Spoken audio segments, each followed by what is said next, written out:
In the Netherlands, Palestinian Foreign Minister Riyad Al-Maliki denounced before the United Nations highest court that his people are suffering colonialism and apartheid under Israeli occupation.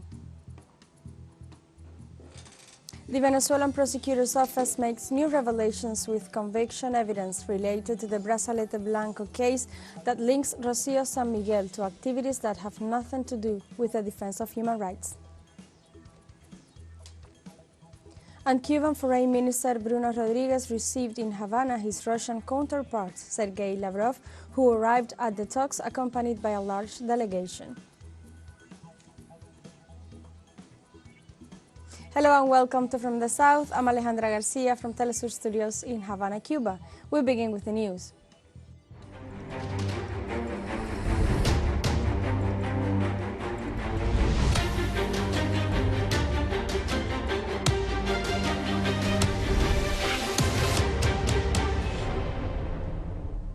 On Monday, Palestinian Foreign Minister Riyad Al-Maliki denounced before the United Nations highest court at The Hague that his people are suffering colonialism and apartheid under Israeli occupation.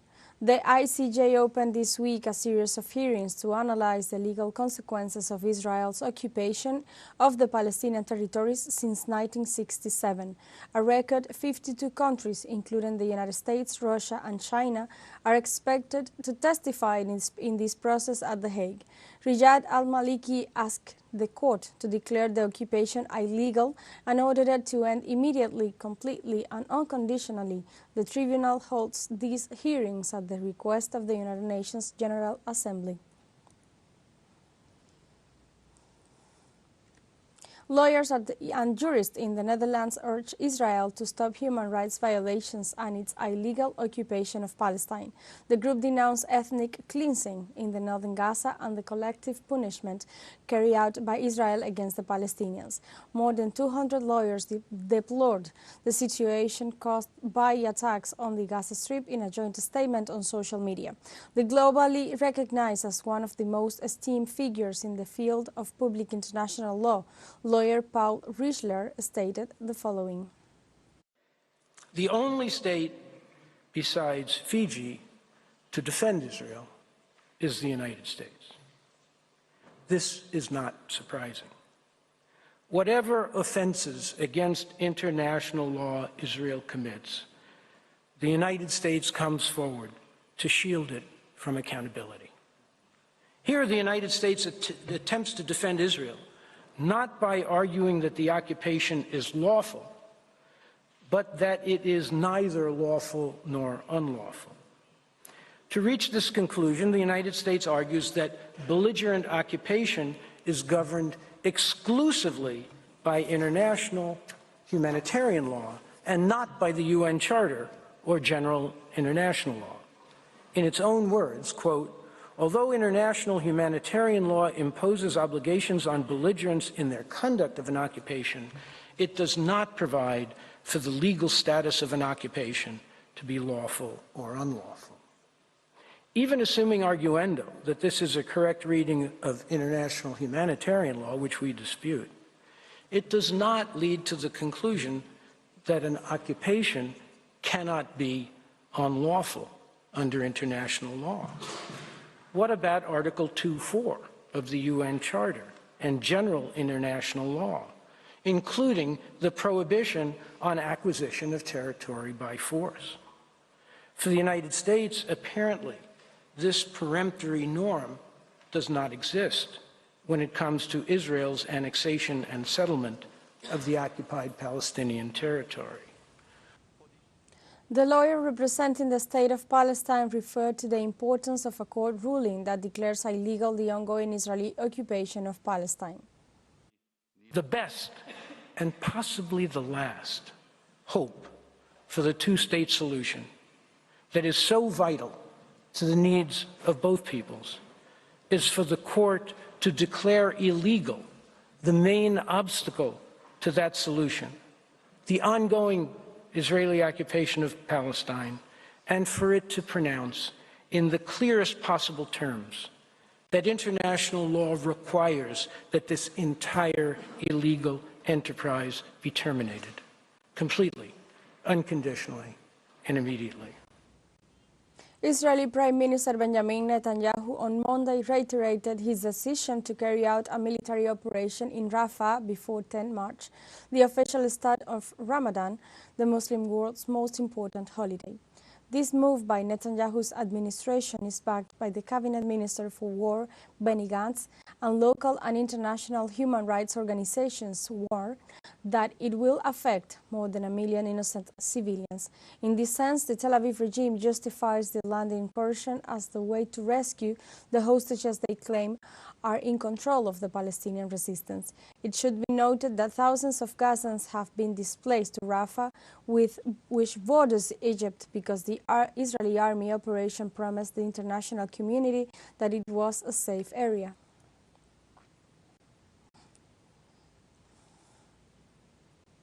The president of Brazil, Luiz Inácio Lula da Silva, traveled to Ethiopia to participate as a guest at the annual summit of the African Union. There, before the world press, he took direct aim at the conflict that has been going on since October between Israel and Palestine, and accused Benjamin Netanyahu's government of committing genocide against civilians in Gaza, and compared Israel's actions to Adolf Hitler's campaign to exterminate the Jews. What is happening in the Gaza Strip with the Palestinian people has no parallel in other historical moments. In fact, it existed when Hitler decided to kill the Jews. President Lula da Silva also referred to the indifference of the leaders of the G7 countries and ratified the claim of his administration and the international community that what is happening in Gaza is genocide. It is very funny when I see the rich world announcing that it will stop contributing to the humanitarian aid for the Palestinians. I am left wondering what is the side of this political conscience of these people, and how big is the heart of solidarity of these people who are not seeing that in the Gaza Strip there is no war, there is a genocide going on. Norway reports that it will help transfer funds illegally frozen by Israel to the Palestinian government. It is suspected that this is a request from the United States, which sees how the situation in Rafah and its possibilities of maintaining some control in the post-genocide stage are getting more complicated. Palestine has not been receiving its resources since October 7th. Subsequently, the Zionists wanted to transfer resources except those of Gaza, but the Palestinian government did not accept this. However, the severe shortage situation in Rafah has forced Norway to be a financial bridge and at least be able to pay salaries and provide essential services. Yemeni forces on Monday vindicated the attack against a British cargo ship that was sinking in the Gulf of Aden. The statement issued by the military spokesman Yahisha Sarea confirms that the vessel Ruby Mar suffered catastrophic damage and was completely stopped. The maritime inspectors back up their version and acknowledged that the ship is in danger of sinking. On the same day, the Houthis shot down a U.S. drone in Hodeidah, and hours later they hit a Belizean flagged cargo ship in the Bab al-Mandab Strait. The ship's crew abandoned the vessel after an explosion. The Houthis reaffirmed that they will maintain their operations as long as the Israeli siege on Gaza persists.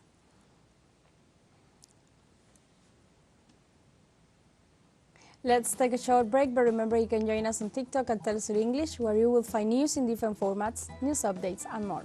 Other stories coming up. Stay with us.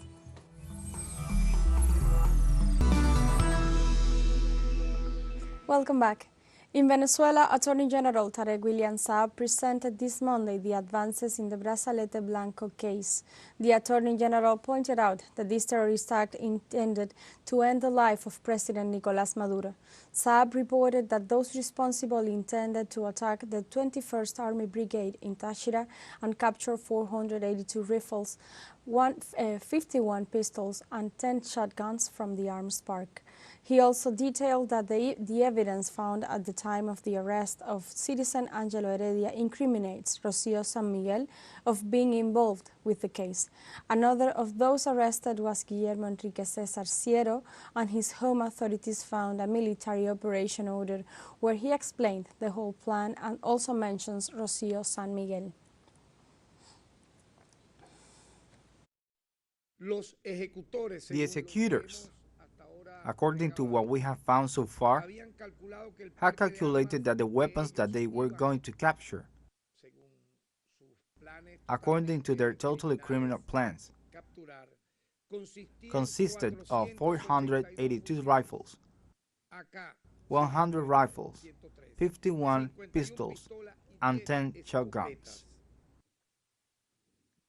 In this case, as we reported at the time, the detention of a true terrorist criminal for all that is his background. I mean Angelo Heredia, which has allowed to reveal who was involved with him in this plot. The Attorney General of the Bolivarian Republic of Venezuela continued adding, 15 people have been subsequently deprived of their freedom. Another 4 have prosecutionary measures. There are 15 arrest warrants pending to be executed. Now, in this plot appears linked Rocio San Miguel, because at the moment of arresting Angelo Heredia, the investigations found out not only in his telephone contacts Rocio San Miguel herself. You, for example, correspondent of an international agency, are not in his contacts of Angelo Heredia. Rocio San Miguel, you do not appear. But she does, because she appears as a telephone contact of coordination in the phone book of a terrorist of this subject, Angelo Heredia. Cuban Foreign Minister Bruno Rodriguez received in Havana his Russian counterpart Sergei Lavrov, who arrived at the talks accompanied by a large delegation composed, among others, by Foreign Affairs Vice Minister, the Director of the Latin American Department of the Russian Foreign Ministry, and the spokesperson of the Foreign Ministry. A stronger coordination to face the aggressive reaction of the U.S. and its allies to the formation of a new multipolar world order is one of the central topics of the talks that are currently being held in Havana. Lavrov noted that Cuba knows firsthand all the tools of the extortion of the collective West. On relations with Cuba, the Russian minister stressed that although the ties are indeed developing, there is still a lot of work to be done. In this regard, Bruno Rodriguez described Russia as a close friend and close ally of Cuba and stressed that receiving Lavrov in Havana is a great pleasure.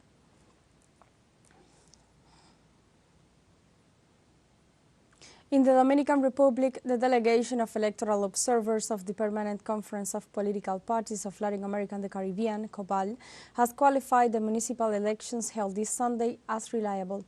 The president of the corporation, Alejandro Moreno, assured that during his participation as guest of the Central Electoral Board, they observed elections that proved to be exemplary, thus recognizing the democratic culture of the Dominican Republic.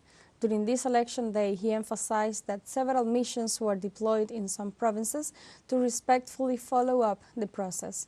Moreno's statements took place after the closing of the polling stations, to which more than 8 million Dominicans were summoned this Sunday to elect their local authorities.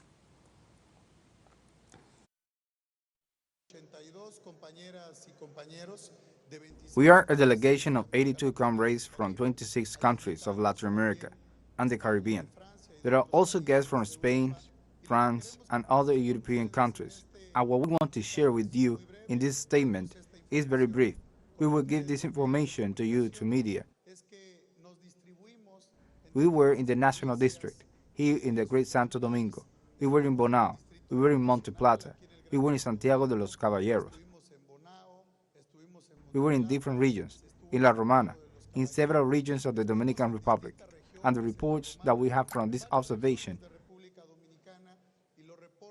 is that we are already here, and the reports that we have from this election day is that it has been an election day in our observation, with the incidents that an election day has, but also a day where the Dominicans participated.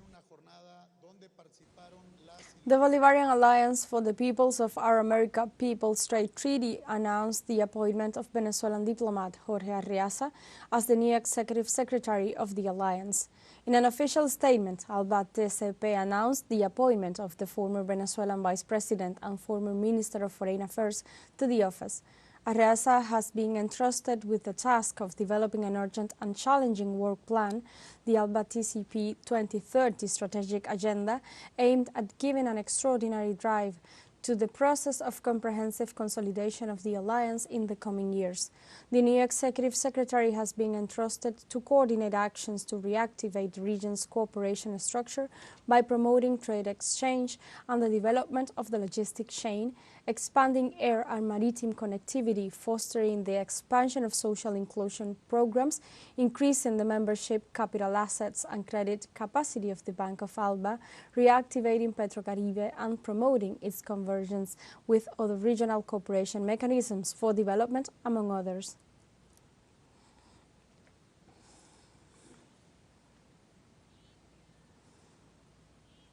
This is a decisive week for Australian activist Julian Assange. Human rights organizations are warning about the risk of serious human rights violations if he is extradited to the United States. The extradition of the WikiLeaks founder will be equally catastrophic for his welfare and also for the global community awareness, so say civil organizations, politicians, and representatives from different countries. If he is extradited, they warn, there will be a profound intimidating effect on the media freedom around the world and the rights of millions of people to be informed. This Tuesday, rounds of worldwide actions began. In addition to mobilizations, there will be urgent legal actions before the international courts due to the clear threat against Assange's integrity.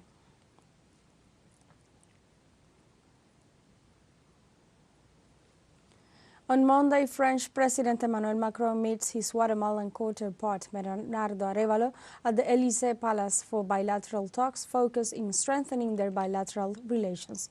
The visit of the Central American president is part of his first official visit to Europe, which began on February 16th and will last until February 23rd. In this sense, official sources of his presidency emphasized that the aim of the trip is to strengthen the country's bilateral and multilateral relations with the global system. Bernardo Arévalo's next stop will be on Tuesday, 20th, in Brussels, where he will meet with high authorities of the European Union and the European Parliament.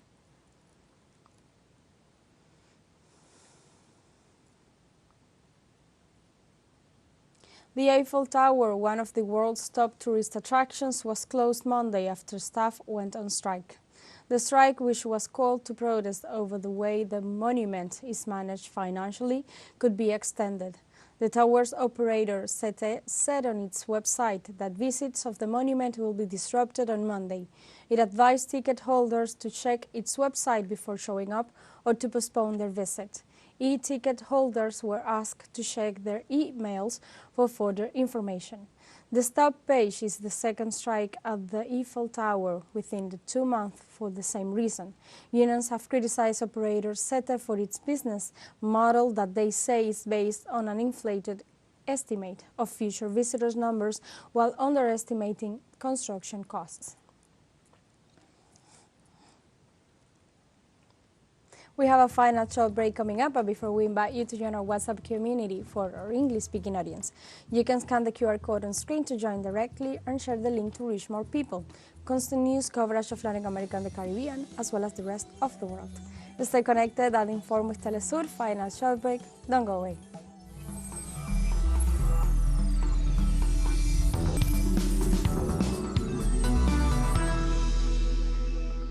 Welcome back to From the South. Hundreds of Czech farmers drove their tractors into downtown Prague on Monday, disrupting traffic outside the Agricultural Ministry as they joined protests against high energy costs, stifling bureaucracy, and the European Union's Green Deal. Farmers across Europe have taken to the streets this year, including in Poland, France, Germany, Spain and Italy, to fight low prices and high energy costs. Czech farmers are planning to join protests this week, although major agricultural associations distanced themselves from Monday's action in which tractors blocked one lane of a major road through the capital, slowing but not completely snarling traffic. Farmers complained that the 27-nation bloc's policies on the environment and other matters are a financial burden and make their products more expensive than non-European imports.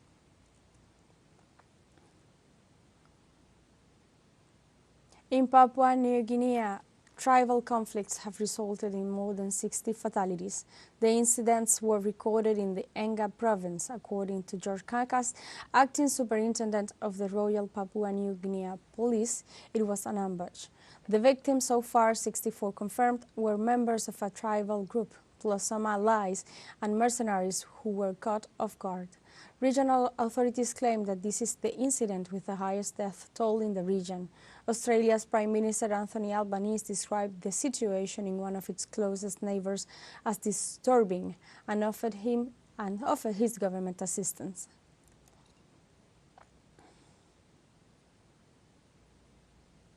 The Moroccan Armed Forces reported the rescue of 141 migrants aboard a boat heading towards Spain's Canary Islands.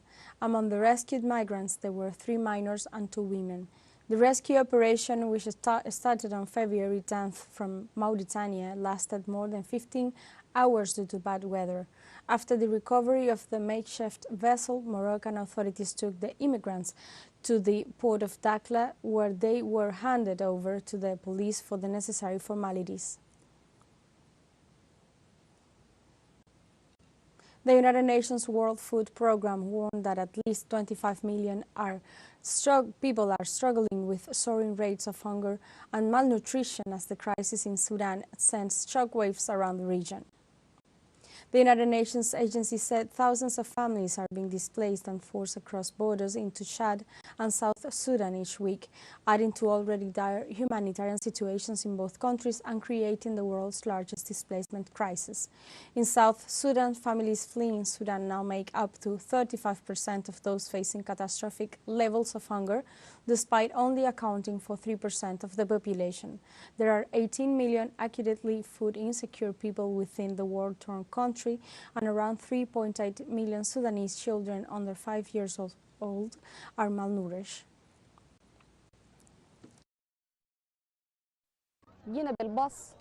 We came by bus. It took us 2 days to reach here. We came from Sudan because of the war. We came to look for a place to stay and settle. What we need is food. The immediate support we need is to eat to be able to survive. For his part, World Food Programme East Africa Regional Director Michael Dunford described the difficult conditions facing this crisis. People are leaving Sudan, fleeing Sudan because of the war, because of the conflict, and they're ending up here where WFP and other agencies are providing basic support. But it's an extraordinarily challenging circumstances. It's 40 degrees here today. People, as you see, arrive with very little, if anything at all. They're being registered, they're being given basic support, and then they're being asked to move further into South Sudan. Rwanda accused the Democratic Republic of the Congo of threatening its national security and warns them that they will respond to any strategy that represents danger to their territory. Kinshasa accused Kigali on Saturday of backing the M23 rebel group after they bombed the Congolese town of Goma. Hours later, it launched an offensive in response to the attacks. The Rwandan government assures that the massive operations in North Kivu contravene decisions of regional mechanisms and pretends the expulsion of the rebels and Tutsis. The Congolese executive assures that its neighbors, supported by the United States and the United Kingdom, are terrorizing the bordering zones with the help of the M23 to continue with the exploitation of cobalt and other minerals. The exchange of accusations has raised tensions to a worrying level. We have come to the end of this news brief, but you can find these and many other stories on our website at telesurenglish.net and join us on social media, Facebook, X, Instagram, Telegram, and TikTok as well. For Telesur English, I'm Alejandra Garcia. Thank you for watching.